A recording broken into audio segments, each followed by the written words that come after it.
Hello everyone, trading का doctor में आप लोगों का स्वागत है। निफ्टी के एनालिसिस की वीडियोस हम काफ़ी टाइम तक कर रहे थे, बीच में हमने गैप ले लिया, पर कोई बात नहीं। अब हम ट्राई करेंगे कि निफ्टी के एनालिसिस की वीडियोस को हम रेगुलर रखें और डेली एनालिसिस की वीडियोस हम अलग से पोस्ट करते रहेंगे, ठीक है।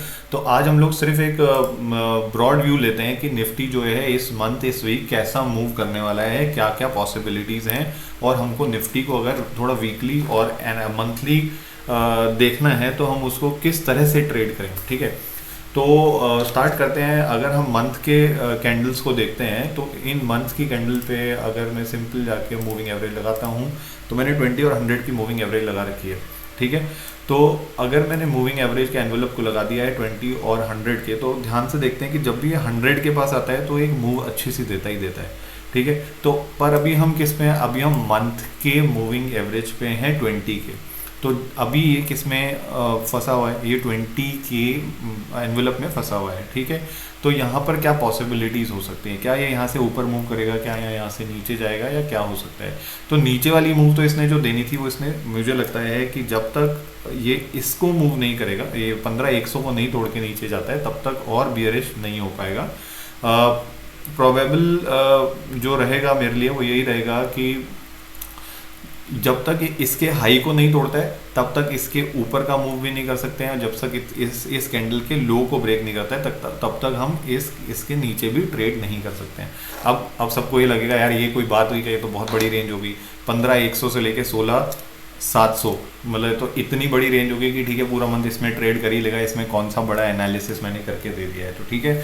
तो ये एक बहुत बड़ा व्यू था, अभी इसके बारे में बात नहीं करते। अब आते हैं वीकली कैंडल पे वो निफ्टी जो है वो कैसा ट्रेड कर रहा है। तो अब मैं ध्यान से अगर देखता हूँ कि वीकली कैंडल पे जब हम जाते हैं तो जो ये वाला एनवेलप है, देखो इस एनवेलप में जब लास्ट टाइम निफ्टी यहाँ पे आया था तो इसने बहुत अच्छा ऊपर की तरफ मूव दिया था। ध्यान से देख लेते हैं इसको। जब ये यहाँ पे आया था इसने बहुत अच्छा एक ऊपर की तरफ मूव दिया। अभी ये फिर से यहाँ पे आ चुका है, पर जब ये यहाँ पर आया है नेक्स्ट जो कैंडल थी वो गैप अप के साथ में और अच्छा मूव मिलना चाहिए था, जो कि हमको इस वीक में नहीं मिला, ठीक है। यहाँ पे इसको एक रेजिस्टेंस फेस हुआ। तो क्वेश्चन ये आता है कि इसने रेजिस्टेंस फेस किया क्यों यार? क्योंकि ये तो ऑलरेडी 100 ईएमए के पास में, 100 एसएमए के पास में है, तो इसको तो बहुत ऊपर जाना चाहिए था, ऐसा तो हुआ नहीं। और जो प्राइस है वो अपनी हिस्ट्री को फॉलो करता आता है, तो ऐसा इस बार क्यों नहीं हुआ? तो हम वही चीज़ को वापस से देखते हैं कि प्राइस जो है वो अपनी हिस्ट्री को फॉलो करता है। तो लास्ट टाइम जब ये इस रेंज में आया था ना, तो इसको देखो कितना ज़बरदस्त रेजिस्टेंस फेस हुआ था। 2 महीने तक जो प्राइस है वो इसी रेंज में चल रहा था, मतलब 15,500 से लेके मोटा मोटा अगर हम देखें तो 15,984, दैट इज़ 16,000 के आसपास। तो जब ये इस रेंज में प्राइस आया था तो ये बाहर नहीं निकल पा रहा था। तो अभी हुआ क्या है? अभी इसके साथ में ये हुआ है कि जब ये इस एनवेलप में आया, इस एनवेलप में आके फंसा, तो साथ में ही इसको एक रेजिस्टेंस और एक सपोर्ट का एक ऐसा जोन मिला जो इसके लिए बहुत भारी है, ठीक है। तो जब तक ये इस जोन को ब्रेक नहीं करता है तब तक अपने लिए ये कहना कि मतलब निफ्टी जो रहेगा वो बियरिश रहेगा या निफ्टी जो रहेगा वो बुलिश रहेगा, it is totally an absurd thing.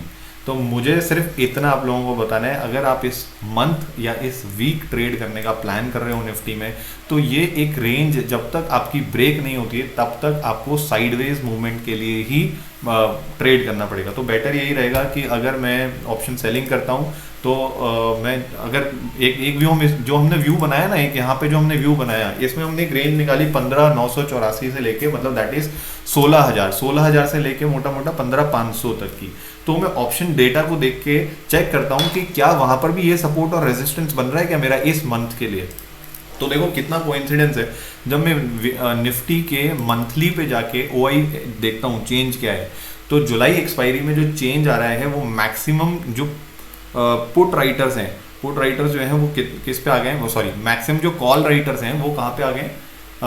16,000 पे आ गए हैं, ठीक है। यहाँ पर सबसे ज़्यादा चेंज हुआ है। और पुट राइटर्स, कॉल राइटर्स जो हैं वो 15,700 पे भी आए हैं। तो अब ये तो वो है जो चेंज हुआ है, मतलब इतना चेंज हुआ है, मतलब 4,60,000 जो है कॉल ओआई का चेंज हुआ है 15,700 पे, और 16,000 पे जो चेंज हुआ है वो है 2,10,000। अगर मैं देखता हूँ हिस्टोरिकल जो ऑप्शन चेन का डेटा है वो क्या बता रहा है, तो हिस्टोरिकल डेटा ये बता रहा है कि 16,000 पे 2.3 मिलियन कॉल राइटर्स बैठे हुए हैं जो नहीं चाहते हैं कि इससे ऊपर कॉल जाए, इससे ऊपर मार्केट जाए। और 15,500 पे पुट राइटर्स बैठे हैं जो कि बैठे हैं 2.8 मिलियन। तो 2.8 मिलियन बाय अगर मैं करता हूँ 2.3 million, that means it is more than 1। तो अभी इसका जो मुझे पुट कॉल रेशियो मिलता है वो मिलता है 1.2। इसका मतलब मार्केट जो है वो मार्केट जो है वो बुलिश टू साइडवेज की तरफ ज्यादा इंक्लाइन हो रहा है। देखो यहाँ पे पुट राइटर्स ज्यादा है, मतलब ये लोग बोल रहे हैं कि मार्केट ऊपर जाएगा, पर इसके ऑलमोस्ट बराबर अगर हम देखें तो वो हमारे पास में कॉल राइटर भी बैठे हुए हैं। तो ये जब मैं इन दोनों का रेशियो लेता हूँ 2.8 और 2.3, तो मुझे पुट और कॉल का जो रेशियो मिलता है वो मिलता है 1.2। तो जो एक क्लियर इंडिकेशन मुझे दे रहा है कि मार्केट जो है वो इन दोनों रेंज के बीच में ही ट्रेड करने वाला है इस मंथ। अब देखते हैं कि अब जो इंट्राडे एक्टिविटी होती है उसमें क्या चेंज आता है और उसके अकॉर्डिंग मार्केट कैसे ट्रेड करता है। तो मुझे देखो, जो मुझे आइडिया लग रहा है वो ये आइडिया लग रहा है, एक तो पहला ओआई डेटा से मुझे ये पता लगा कि 15,500 और 16,000 एक बहुत इंपॉर्टेंट लेवल है जिस पे हमको नज़र रखनी है। और अगर मैं चार्ट पे आके देखता हूँ तो चार्ट पे आके भी मैं इसी चीज़ को वैलिडेट कर पा रहा हूँ कि 15,500 और 16,000 एक इंपॉर्टेंट जो लेवल था वो मुझे ओआई डेटा ने भी कंफर्म कर दिया और चार्ट ने भी कंफर्म कर दिया है। तो अगर मैं ऑप्शन सेलिंग करता हूँ तो मैं बड़े प्यार से 16,100 या 16,200 का कॉल सेल कर सकता हूँ और 15,400 का पुट सेल करके आराम से मार्केट में ट्रेड कर सकता हूँ वीकली में। ठीक है, अब मुझे देखना पड़ेगा कि प्रीमियम क्या है। अगर इसको मंथली करना चाहे तो मंथली भी कर सकते हैं, पर हमको ये ध्यान रखना पड़ेगा कि हमको साइड बाय साइड अगर रिक्वायर हो, if it is required then we can do delta adjustments. तो हम डेल्टा एडजस्टमेंट्स करके अपने ट्रेड को प्रॉफिटेबल बना सकते हैं। तो ये सारी चीज़ें हम लोगों को, अगर आप लोगों को आती हैं तो बहुत अच्छी बात है, अदरवाइज़ मैं अपने चैनल में ऑप्शन का एक प्लेलिस्ट ऐड कर दूंगा जिससे जो बेसिक्स हैं आप लोगों को पता लग जाएंगे।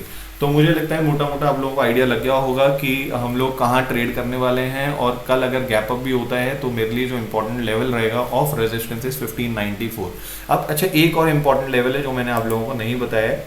वीडियो थोड़ी सी बड़ी जरूर हो गई है पर ये आपको एक एक चीज़ इंपॉर्टेंट बता देगी। ठीक है, एक ये वाला गैप है जो अभी तक फिल नहीं हुआ है, तो मार्केट ये जरूर ट्राई करेगा कि इस गैप को फिल करे। तो जब ये गैप फिल हो रहा होगा तो इसके हाफ पे जाके, मतलब 16,100 16,000 के आसपास जब मार्केट जाएगा, it will face a big resistance और यहाँ से वो वापस रिटर्न होने का जरूर ट्राई करेगा। और वो अगर यहाँ पर कुछ बुल्स होंगे उस समय जो ट्रैप हो सकते हैं। तो जब तक मार्केट का डिसिसिवली ब्रेकआउट ना हो जाए 16,100 16,150 का, तब तक मार्केट में बुलिश होना मतलब it's not a good thing. आप बुलिश रहो, पर बुलिश ऐसे रहो कि बुलिश टू साइडवेज।